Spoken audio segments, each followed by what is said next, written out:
Why, hello there, Mr. Langell. We are live. Hello, sir. We are live. How's it going? I mean, Wow, that good, was loud. actually. Good. I feel like I whine about how maybe overwhelmed I am or have been whining for a little while. That's kind of subsided a bit, which is nice. Yeah, And yeah, you wouldn't stop talking about that during the podcast last week. It was just nonstop whining from you. I actually don't remember, but it's always nonstop whining, isn't it? Well, we didn't do a podcast last week, so ah, you opted not to upload the whining. We'll say. We'll say. Yeah. Life gets you, but yeah, no, stuff is good. How about you? Coming up on the end of the year, it's December already. it is December. That's craziness. That is Um, craziness. Are you on track yeah, to beat your goal number of games or whatever? I am. I think there's 4 weeks left in the year or something. Mhm. And I have beat 51 games this year. So if I can't manage 52 in the next couple weeks, that's severely below my average pace for the year. I mean, man, I'm telling you, Kirby's Dream Land is like half an hour. We could just stop the podcast right now. Maybe. I mean, I've been putting a ton of time into Guild Wars 2, which is a game that doesn't have an end per se. I was gonna say, can you beat that? I mean, Well, I used to so I used to like also kind of like record games I'd finish, not with any goal, just mhm, for fun, I guess. mhm. And like I have all these games on that list, or I had that list, that are like you can't really beat them, but like once I was satisfied, I did everything you could do. I'd kind of Yeah, just add them. It's like Pac-Man. You get, I forget the exact levels, but you get to like level 7, and then it repeats yeah, the same 12 levels. Like once I went through that, it's like okay, I've finished the whole game. So yeah, exactly. Well, I mean, there's episodic content within the game. Like hmm there's the primary personal story of your character, which expands as you buy the different expansions. But also, they had like a living world mechanic where they just introduced new story periodically between expansions. I see. So I've considered all those different storylines to be individual games because I'll put more time into any one of those storylines than would the average game. Right. Like I played Unravel for 6 hours and beat that, but like it's taking like 20 some hours in Guild Wars 2 to get through the current storyline that I'm playing, which is the Ice Brood saga. I see. Haven't you put like thousands of hours into Guild Wars across your life? Yeah, let me open it up right now, and I can tell you the horrifying truth. Um, I don't have I don't have the original Guild Wars saved anymore, so I can't Hmm. tell you specifically how many hours I put into that. But they have this horrifying feature where you can type like /age in chat or something, and it tells you like how many hours you've played, how many minutes you've played the character. Right. Um, so I'm literally waiting for it to open up right now, and I'm just rambling mindlessly while I wait for it to open. Okay, so it's open. So age. So I've played this character hmm for 1,459 hours and 39 minutes over the past 2,988 days. Is that your most played game? I would hope so. I feel like I've probably played like Melee that much. I mean, Yeah, we had a Melee club at work, and we would like go in early in the mornings, and like we were playing that like on weekdays for like 3 hours a day for like 3 years. So I mean, yeah, let's see, there's about 200 ish work days. I mean, when you think of like holidays and whatnot, and like days you miss. And so we probably didn't do 3 hours every single day, but that's like 600 days. It's probably like, yeah, I don't know, 700, 800, 900 hours plus any other time I put into it around that. yeah. Well, Um, so I bought this game. I guess if I do the math from the age that it just told me, I would have bought this game September 26, 2013. hmm. And as you know, in January 2013 is when I quit working in film and went to live in San Francisco, where I wasn't legally allowed to work. Yeah, I remember that. Yeah. And so you basically worked full time on like like playing advancing through Guild Gamecast. Wars. Yeah, Awesome. I would have played a considerable amount of Guild Wars 1 leading up Mhm, till September, and mhm. then decided to finally bite the bullet and get into Guild Wars 2 in that September. That's funny. I have Uh, never played either. It's one of those things I am scared to get involved in because you tell me things like you've played 1,000 hours, and I think it's I could go through like some courses. I could like graduate yeah, school in that time.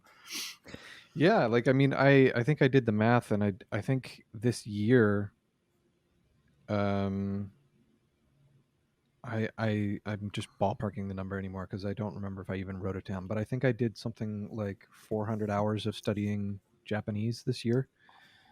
Hmm. So I don't know if you consider that's basically like 4 years worth of studying something right there Hmm. in just like your spare time. Hmm. Um, it definitely it definitely makes a difference in things I could have been doing with my time. Just from Guild Wars. It's easy to think that way, though. I mean, I would think back on like the Smash Brother time. I mean, I would probably have been, I guess, working more because I was Yeah, at work. Maybe I would go home a little earlier. I don't know. Whatever. No regrets. It was fun. it's hard because I've got a bit of an addictive personality type, or Hmm. not addictive. I mean obsessive, Hmm. I guess. So I don't know if I've got ADD or what. I've never been diagnosed, but I have this tendency where it can be really hard to focus on whatever is actually important for me to focus on. I see. But but so I tend to procrastinate things until the last minute, and then I'm able to like for whatever reason really focus on it Hmm. at the last minute. Um, I think there's an element of that in everyone. You might have it worse than everyone else. I don't know, but yeah, but I don't know. There's just like something where I can ignore tasks hmm. very easily up until it kind of matters, and then I like obsessively can't stop doing it. Hmm. Like um, I don't know, when I do get into working in side projects and stuff, like I might not be able to get myself to start it until like 4 in the afternoon or something, but then I can't stop until like 4 in the morning. That's a little unusual, maybe. Yeah. So I don't know. It's there's something about the game design in MMOs where they constantly are giving you like tasks to do. Like there's constantly expanding checklists of things that need to be done Hmm. and events that are happening and stuff, and there's something about that that makes it hard to put down. It's kind of like a game of Civilization, I guess, where it's just Yeah. like Yeah. you keep thinking, oh, I'll just do this one last thing, this one next thing. Um, and then for whatever reason, once I do all those things, then it's just like I'm able to completely shut it off and ignore it entirely. Like I haven't played this game uh, in over a year, I think. Um, Mm. before this latest storyline came out, and then I waited for the entirety of the storyline to come out, and then now I'm like binging on it and getting through this whole section, and then once that's done, I'll be able to put it aside, and I don't really feel the same impulse to like join in and do like the competitive aspect of it. Yeah. I don't know how I feel. That makes me want to avoid the genre altogether. Mm. I mean, I've been through the whole like civilization obsession. I Hmm. also am not really. I don't know. I'm like I'm like lightly competitive, I guess. Like I like. I mean, that's why melee is fun. It's like 4 minute Yeah. matches, and you just go and you laugh and you move on with your life, right? It's not like this hyper uber serious thing where Hmm. people are like upset if they lose and very dedicated, and like a game is like even just like getting up into like half an hour. I'm kind of like I'd rather just have a fun experience for half an hour than be like uber competitive over that time. Probably, I think. You haven't been Um, playing that with your kids, have you? oh, what's that? You haven't played that with your kids, have you? What melee? Yeah. I mean, they've seen me playing it and wanted to play and like walked the character off the edge, basically. But I don't like fight. I don't. I don't play against them.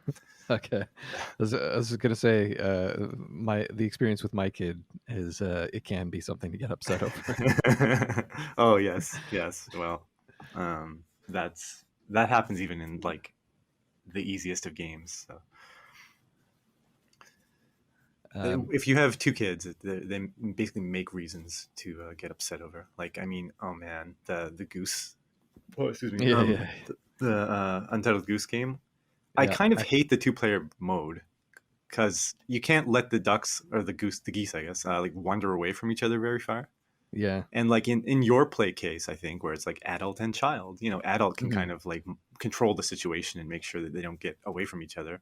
But when it's two Yeah, kids, all they do is scream at each other because they want to go in different directions, and the game barely permits them to separate themselves at all, right? yeah, And like you have to sit there the whole time and very carefully like help them. Like you can't just kind of watch and chuckle and talk about it and laugh. You have to like constantly help whoever go in whatever direction, and I don't know, it sucks. yeah, yeah. It's definitely a case where as the parent, I just kind of let him do what he's going to do, and I try to keep up with him.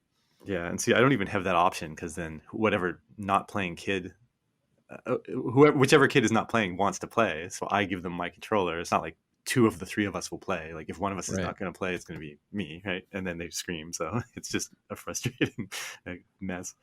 I'd consider putting one up for adoption. It'll Yeah, make right. the gaming experience a lot easier. Well, it's what's more ridiculous is that I have like this two. I have like the older systems over to the side, so I kind of have like Mhm. two games set up, two gaming setups, I guess. And so Yeah, like the easiest thing to do is turn on two of the same game, and so you yeah. can emulate like Mario Paint on one TV and Mario Paint on the other. No screaming, they just play whatever, and it's like Nice, really nice. Yeah, so that's been the most successful like two-player experience. Get them both their own systems. I mean, nice, nice. mhm.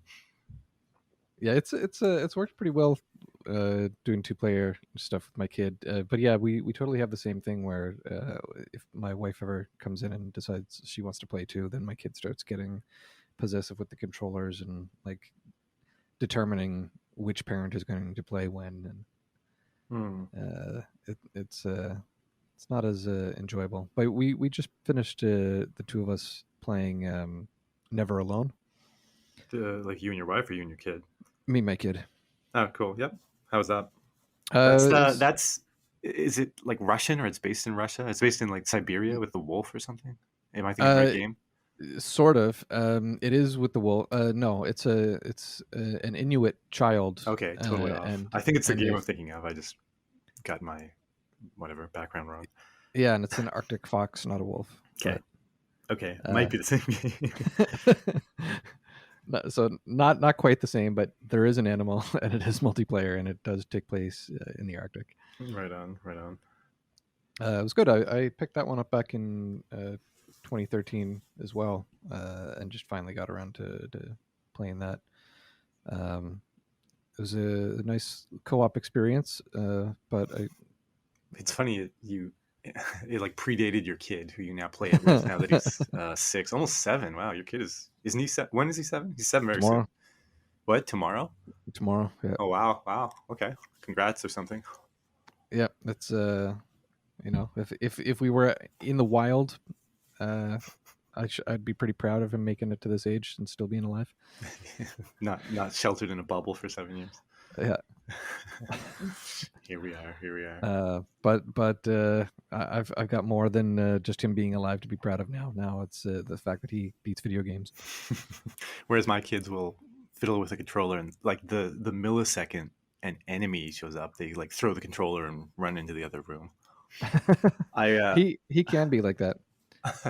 my son, he wanted to play something, which is always annoying. Well, I shouldn't say annoying. It's always a challenge because you have to Mhm. find the game that's like, I mean, maybe I'm just being a annoying parent, but I don't want to just give him like some like I want it to be kind of fun for both of us, right? And so like, what's the game that has no enemies at all but is fun or whatever? So anyway, I don't know. We were just plinking around, and I actually turned on Super Metroid, which Mhm. sounds like a terrible choice because of course it's all like scary caverns with enemies and stuff. Mhm. But the whole, if you remember, the whole first part of the game is just wandering around, right?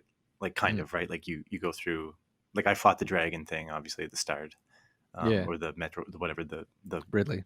yeah, and then we kind of ran out of the exploding base together. But then after that, there's like a good long period of just wandering around with no enemies. So just letting Yeah. him wander through there was a lot of fun for him, I guess. Um, I should throw it out there. Actually, I beat Illusion of Gaia over Nice. the long Thanksgiving weekend, over like 3 long late nights. Actually, Hmm. I think you. I thought you had beat it even before that. no. So it's a three. You may or may not know, or may or may not care, but it's like there's like Soul. It's weird. Soul Blazer. Yeah, in Japan it's Soul Blader. In English it's Soul Blazer. Okay. Blader sounds worse anyway. That's probably why they changed it. But anyway, Soul Blazer and then Illusion of Gaia and then Terranigma is the 3-part series. And so I'd beaten Soul Blazer a million years ago, but I kind of grew up with Illusion of Gaia a little bit. I just never got really far in it. Um, I recognized the artwork on the cover, but I don't think I ever actually played it. yeah, It was one of those ones that I really wanted to rent, but for whatever reason, I rented some Merlin game instead. Merlin game. I would give it a rating of okay. I would give it a rating of nostalgia backed interest and little more. It was okay. I felt like it was one of those games where like it's yet another one of those games where it just didn't really live up to its potential. Like they had some cool ideas. I mean, one of the key things is that this kid can like he has this power he's born with to move objects. And Hmm. so at the start of the game, you have to like do it a little bit just to like figure like it's like one of those almost like tutorial-y things where it's like it just proves you know how to do it, and then you have to do it in front of your friends, and they're all like, "Wow!" And then you barely use it in the game at all, at all. Hmm. You can kind of use it as a convenience thing, just to like get items you can't reach, but like to solve puzzles and stuff, it's like barely in the game. For the most part, the game is just like kind of a fairly straightforward like action RPG thing. It had Hmm. something interesting things about it, I guess. But yeah, I don't know. It was just okay. It was short. That was nice. Nice. Yeah, it looked interesting. I I don't know that I'll ever make time for it. Uh, I'm I, looking at screenshots and stuff of it right now. It looks super nostalgic. that's it. Yeah, that's it. That's it. I wouldn't probably prioritize it. It was kind of pretty. The music was again, like I said, nostalgic because I grew up with it a bit. But Yeah. Uh, it, there was another game I also remembered wanting to rent at the same time, Secret of Evermore. yeah. Did you ever get around to playing it? No, no, the two of those were always on my like Super Nintendo bucket list. Hmm. But I sold my Super Nintendo ages ago, and I don't know. It's I might have to. Sad. Secret of Evermore was like the bastard child, right? Because I remember at the time being very like there was kind of a. I mean, this totally doesn't exist in any form today, but at the time there was this like kind of thing where like the games from Japan were good, but the games from like the Western companies were bad. Like Mhm. idea, I guess, especially on the consoles. Like it was more like American companies make computer games, and all the best console games come from Japan, whatever. And like I remember you had like Final Fantasy USA, which was so obviously Mhm. worse than like Final Fantasy 4 and 6, and you had Secret of Evermore, which was like the I forget what studio or whatever, but it was made in the West somewhere, kind of like using the engine from uh, Secret of Mana, right? Yeah. And like everyone liked to hate on it, but it was a really neat game, I thought actually. I haven't beaten it, but I wouldn't mind going back to it. I have to double check because I think that thematically it loops right back in. Oh yeah, that's Jeremy Sewell, the composer, did Secret of Evermore, Oh, he did. I had no idea. Wow. who also did the music for Guild Wars, and Wow. and most notably did not do the music for the Kickstarter that I helped support. I was waiting for that. And will never, of course. Yes. Oh man, I find it funny when like, I mean, if you're like some kind of up and coming, what's the word I'm looking for? I don't know, amateur, not really, no name value person, and you do a Kickstarter and you don't deliver on it, okay, Mhm. that's still we could talk about why that sucks and stuff. But when you're like a big name person and you don't deliver on your Kickstarter, it's just kind of like what to me. Like, I mean, don't you have like Like imagine they had kickstarted Shenmue 3 and And then just just not. I mean, I know things fall through at companies and whatever, but like it just feels like as a working professional, you would have like the right scheduling and partnerships and people working with you that like once a successful Kickstarter went through, it's just now on your schedule. And I don't know, it's just weird to me, right? You're not just some 17-year-old in your basement and then you don't finish the game in time for university and you just drop it or something, right? yeah. Assuming it's a It's game. um I don't know. To be fair though, if Mighty Number 9 had have been not followed through on, that might have been better. Yeah, at least we got to meet him though. Yeah, yeah. I got my autograph tie. Yeah. Wonderful. So we were going to talk about the best and worst things this year, right? Oh yeah. Yeah. I mean, I played 51 games. So what's the best thing that you played 51 games, or is there any game in there that was like, man, I'm going to play this again? Let me dig up my actual list here. You know, the one thing without looking at my list that stood out the most to me that I keep thinking about all year long is Nier Automata. Yeah. That was a really good game. Cool. Cool. I know you brought it up a few times. Um, yeah, I played. So here's a list of the ones that I did. Uh, Shovel Knight, King of Cards, What Remains of Edith Finch, Mm-hmm. Bugsnax, Hades, Snipper Clips Plus, The Last Guardian, which Last Guardian was an amazing game with like some of the worst controls I've ever played. Uh, I will cautiously recommend that to anyone who loves games. those don't. Yeah. Okay. I might have a hard time with that one. My wife and kid both watched a lot of it and really enjoyed watching it. Like the big animal that follows you around in that is like so lifelike, and it's a really stunning game that So, controls awfully. so you took the hit and to have to actually play it so that they would Yeah, have the pleasure of watching it. yeah, yeah. My kid actually played a little bit of that, but then like it's not rated for kids, so we looked into the plot a little bit and saw that things get dark, and so we encouraged him to stop playing while he was still enjoying it, as opposed to getting to the point where he was gonna. People are dying. Yeah. Gotcha. Cyber Shadow was the next game after that, which was really Yeah. solid. Yep. I think you've put an hour or two into that one. A little bit. Yeah. Near Automata, I very heavily recommend that. It's one of the most unique games I've ever played, and the music is amazing. Mm-hmm. That's actually one that I really didn't anticipate enjoying. Why is It's that? uh, it's got like this sexy French made fighting robot associated as the main character, and I just kind of discredit it or based on that premise all on its own. It looked like it was like a cheap fan service game, and I kind of didn't anticipate it being that good. They notoriously had bugs that make the game kind of unplayable on PC, and the only way to they never patched it. The only way to play it was through like fan patches, and Okay. so I just had like this really bad impression of the game. But I kept seeing it recommended over and over and over, and so I finally picked it up when I got the PS5, because the console versions were supposedly patched and worked good. It was just the Steam version that sucked. Hmm. So um, I recommend it. Cool.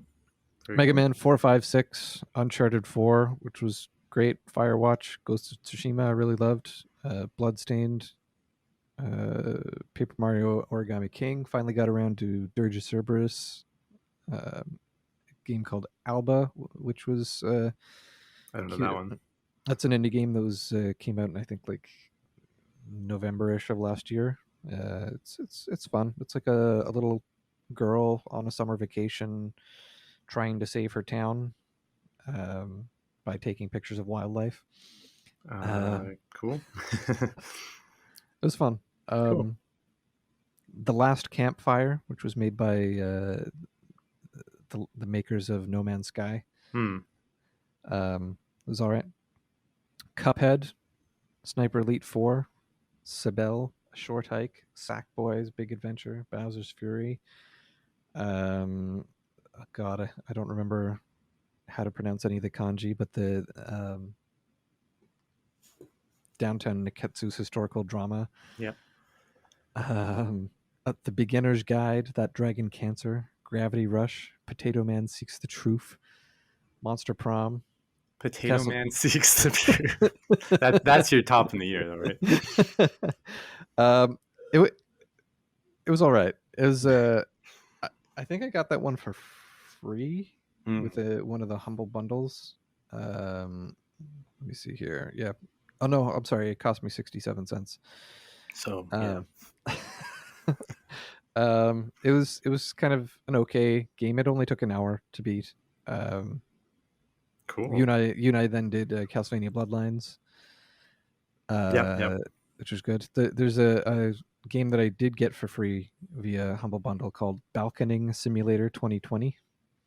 Balconing? What is this? So it's actually a very serious topic. Every year, let me look it up. How many people died from balconing? In 2018, there were 6 reported balconing accidents: British, Irish, and 1 French. That's the first line of Google. I still don't know what it is. There's a thing where people, balcony. Okay, yeah, people jump off their balconies into pools in hotels. So they made a game out of it. Yeah. And you played the game. How was it? Yeah, I played the game. It's do you remember QWOP? No. QWOP. QWOP. QWOP. It's QWOP is a 2008 ragdoll-based browser video game created by Bennett Foddy, who you control an athlete named QWOP using the Q, W, O, and P keys, and you got to make him run by like hitting those keys in order and trying to keep the ragdoll from falling over. I'm looking at it now. Yeah. So Balconing Simulator is kind of the same. It's a ragdoll-based physics thing. Your character is drunk. You have to try to navigate them through their apartment to their balcony and then off the balcony and into the pool. I believe that's like one of those Pac-Man type games that doesn't actually end, but I put a solid hour into it. Call it quits and add it to the list. All right. I think I got like into the top 500 scores. So you know, I think I deserved to put that on my belt, another notch on my belt. Is there more than? I mean, how big is their player base really? I don't know. I think it was like 10,000 or something. Okay, top 5%. It's not bad. Beat Quest for Glory. No, not Quest for Glory. King's Quest 3 and 4. And you had already beaten 1 and 2. Yep. I like those games for the nostalgic factor, but I wouldn't recommend them to anyone. Yeah, I don't know what. I mean, I've never beaten them. I think I probably got really far in 5. I know that, and I got really far in 6, which was new at the time. So that was like, I don't know, what year did that come out? Like 95 or something, 96. I don't know. Yeah, something. I think number 4 was still in the 80s. Yeah, and 5 was like early 90s. 6 was like mid 90s, something like that. So it like, as of becoming aware of King's Quest, I was already like 1, 2, 3 were already like ancient kind of and hard to play. Yeah. They kind of fascinated me, but I don't know if I'd sit through them. They're in so many ways fantastic, but there's always just like some obscure thing that there's like, I don't understand the logic behind it. Or not necessarily that I don't understand the logic until after I've looked up the solution. Right.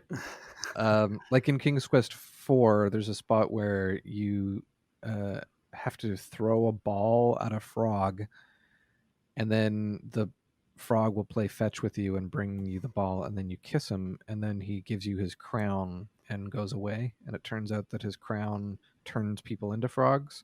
So you have to wear the crown at a waterfall, and then you'll swim automatically behind the waterfall. Right. But if you try to use that crown anywhere else in the game, it just says you don't have a use for that here. So So cryptic foolishness breaking the whole thing, right? I mean, yeah, that's the place everyone would get stuck at I think so. pre-internet. Like I don't know. There's just like a couple things like that where I can't think of anything else. Oh yeah, there's like you have to swim to an island, Hmm. and I guess you just have to do some of the stuff by trial and error until you don't die. Reminds me of I mean, all my game examples are always ancient, I know, but like Deja Yeah, Vu and stuff, and yeah, yeah, what's yeah. the other one, Shadowgate? Shadowgate, yeah, Yeah, which in a way I kind of love them, but yeah, I recognize entirely that they're very broken experiences. Some of it is yeah, so, I mean, I don't know. Everything is kind of random, right? You have to try things, and half the things you try are going to kill you. yeah. But like sometimes it's like, I don't know, like you have to make a choice between two things, and you have to use logic based on everything you've learned up to that Hmm. point, and there should be hints that kind of give you the right direction. Okay, Yeah, go and do it.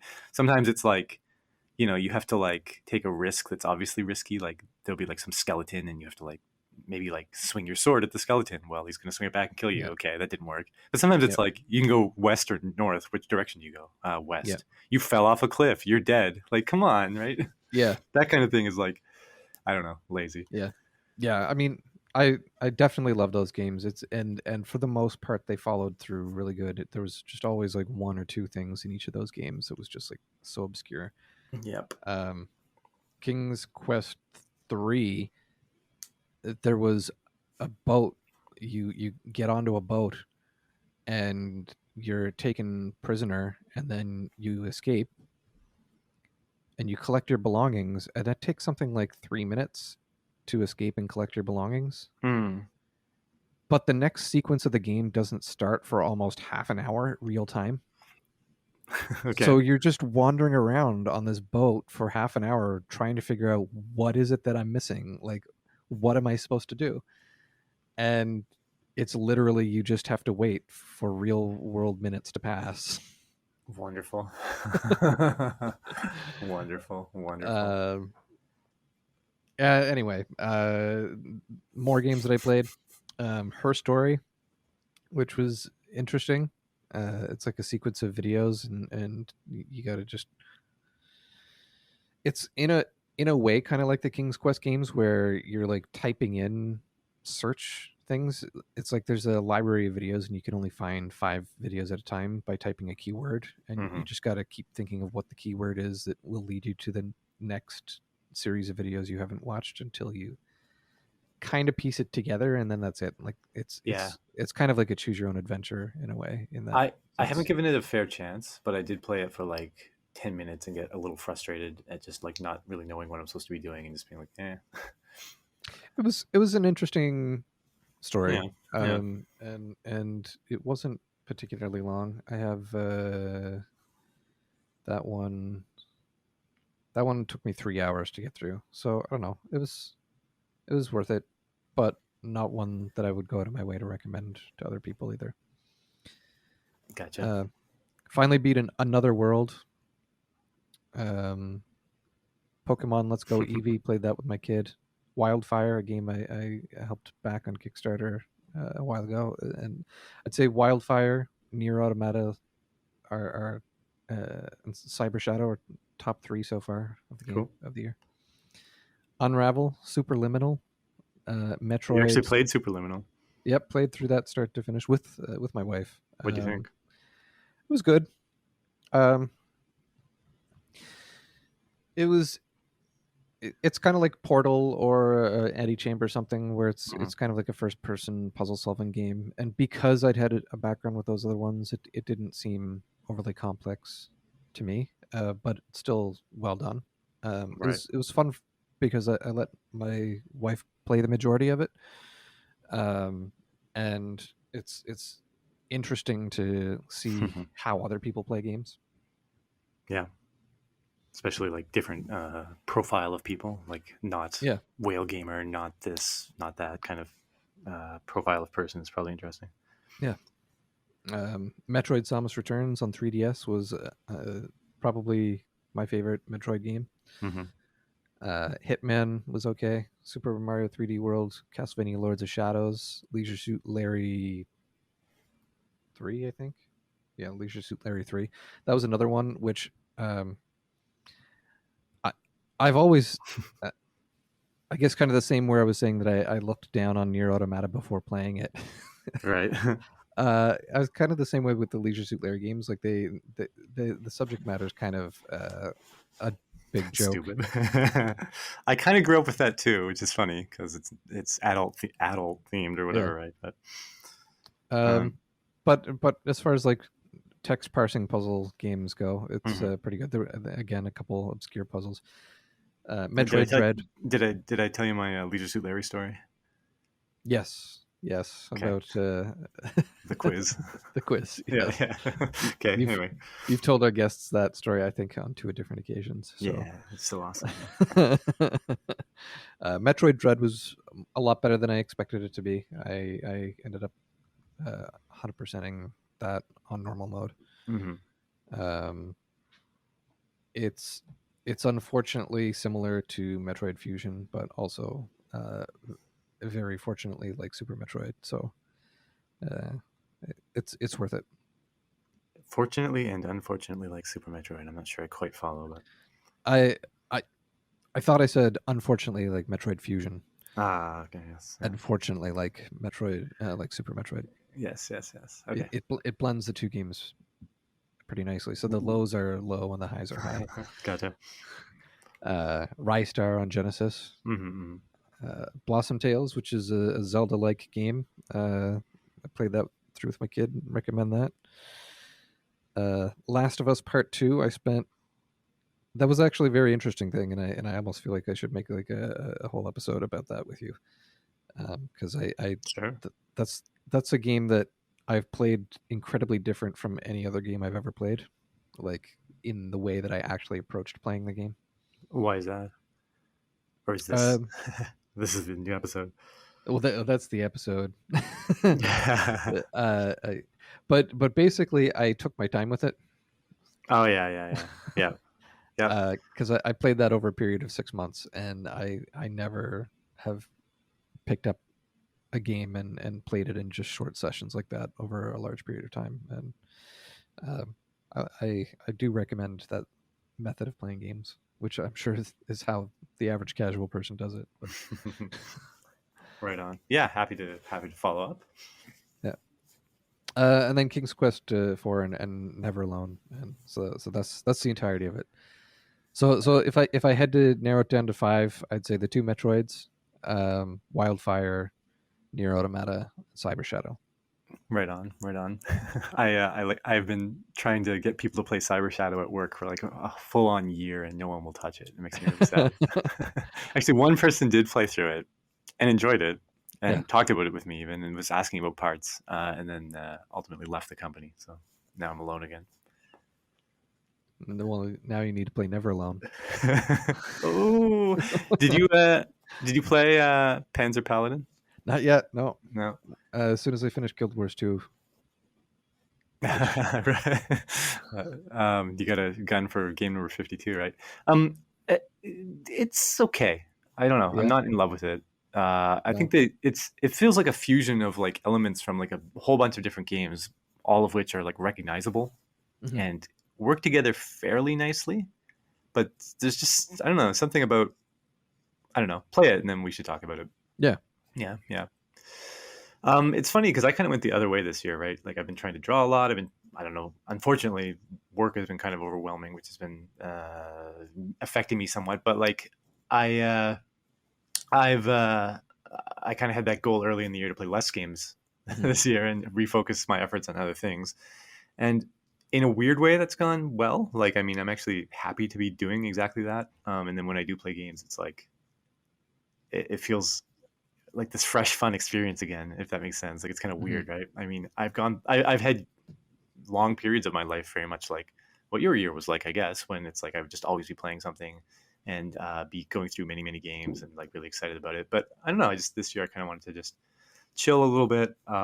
It's interesting because like part of it is it's not like a dislike of games or something. It's just I don't know. It's fun to rediscover things, I guess, in a Yeah. weird way. Maybe as an adult, I'm just so randomized all the time. I just need to kind of shuffle through my focuses. So, of the games I did play, it's funny because I didn't. I don't know. I don't know that I. None of the games I played this year really, except maybe Cyber Shadow, I really did enjoy. But no other game really like registers on like my like oh man, I'm gonna remember this Hmm. forever list or whatever like anything like that. Um, and I still managed to sneak in like increasingly more like just melee time here and there. I don't know if you're Hmm. aware of Project Slippy, what that is. It's No. basically, yeah, it's basically just someone built this I guess like layer on top of it's probably based on Dolphin, but okay, so Dolphin is like a GameCube emulator, Yep. and then like people use that to play Melee, and then Project Slippy is the software on top of it that actually changes how the game works and adds like a networking interface and makes it really easy to play online with random people and with your friends and stuff. So Hmm. anyway, I do that. I play online a little bit just to practice, and, whatever. But I play against my workmates who we used to play in the office all the time, and so now we can just kind of throw a couple games on every few nights or whatever, and just play for like 15 minutes to blow off some steam, and that's been really fun. So I don't know. I really miss. I mean, I think I say this a lot, but like what I'm looking for out of games is probably a little different than some of what you're looking for. Like when you talk about playing Last of Us 2 over 6 months or whatever, like I would Hmm. just never do that. I would just never ever do that. Like I like the social experience. I like the crunchy like game bits and like thinking Hmm. and making decisions and stuff. A story kind of based game is I can totally appreciate, but it's just not as much something I'm like enthralled with, I guess. And so, um, Well, I it, mean, to be fair, there is a lot of gameplay to that. Like, it's not purely a chapter book. Like, there's you can play that either like aggressively trying to take on everything and dodge everything in hand to hand combat, or you can do like stealth stuff where you're sneaking up on everything and Sure. Uh, I'm sure it's. I mean, I'm not going to make any judgment yeah, without playing it, and I know yeah, it's well received as a game. yeah, Um, and like again, I know you play tons of stuff. I'm not saying like that's yeah, all yeah, you do. yeah, I'm yeah. just saying like there's different I guess like focus points for me when it comes to gaming, and so kind of Yep. refining those like more like social fun Hmm. things or like these really like uh, I don't know what the right description is. Like to me, Melee is like this really well put together competitive game where it's like Hmm. the choices you make, every choice is so important, that kind of thing. And so that's a lot of fun for me. Yep. Yeah. So I kind of I don't know. I guess that as maybe like pointless as it is, that effort to kind of just reevaluate my time, I think it went reasonably well. And I enjoyed Cyber Shadow. There's a Yeah. lot of like I didn't play through as many games this year, but there's a lot of games I kind of found that I really enjoyed like dabbling in. Like I'd still like to go back and finish off or like play through Snatcher at some point. Seems ridiculous, Yeah. but kind of ridiculously fun. Like Uber, late '80s, early '90s, whatever cyber like Japanese animation type game thing. Yeah. Yeah. Yeah. Um, and I actually became kind of frustrated and stopped playing it, but I would like to go back through Into the Breach. Yeah, Uh, that's on my list to do someday. yeah, it's fun, but it's also like it's permadeath, Yeah. and it's like losing a character. At least in the time I was playing, is really kind of a huge hindrance, Hmm. especially like I don't know. Well, the other thing too is it's easy to like lose all your characters. Yeah. Like it's not really like Final Fantasy Tactics, say, where like I mean it's kind of hard to lose a character because they're easy to resurrect and stuff, but still you might go through like this really tough battle and like lose a character. I Yeah. find in Into the Breach, it's like the odds of losing a character are depending as you get into the harder parts. Like basically losing one character means there's no way you're going to win because they're just going Yeah. to obliterate you. So you kind of lose everybody, right? And I then mean, that's it. You have to, yeah, FTL was a lot like that too, right?